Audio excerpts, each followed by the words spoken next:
একটা কথা বলি, একদম মনের কান দিয়ে শুনবেন। জান্নাতে যাওয়া সবার স্বপ্ন। আছি আমরা সবাই দুনিয়ায়।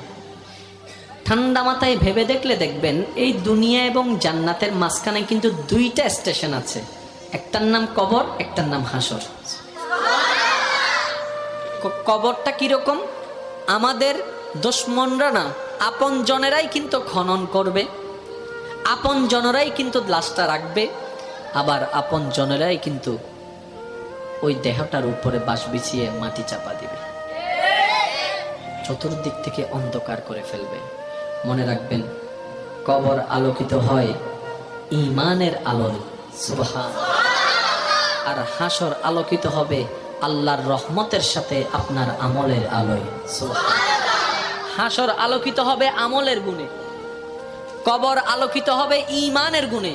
আর ঈমানটা কানে থাকে না, মনে থাকে।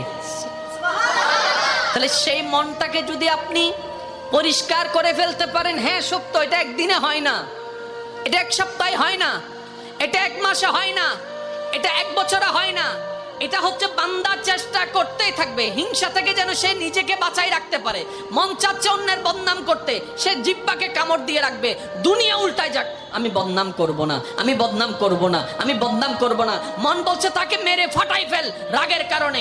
আপনি বলবেন দুনিয়া উল্টায় যাক, আমি তার গায়ে হাত তুলব না, আমি মাফ করে দিলাম, আমি মাফ করে দিলাম। কেউ একজন এসে বলল অমুক তোর নামে বদনাম করছে, যা যা বিশ্রী কথা বলছে, আপনি মুস্কি হেসে কথাটাকে রিসিভ করে বলবেন আলহামদুলিল্লাহ, আমি তাকে মাফ করে দিয়েছি। এভাবে যখন বান্দা চেষ্টা করতেই আছে, শয়তান আপনাকে হয়তো অন্তর ঘরে, না হয় বন্ধু বান্ধব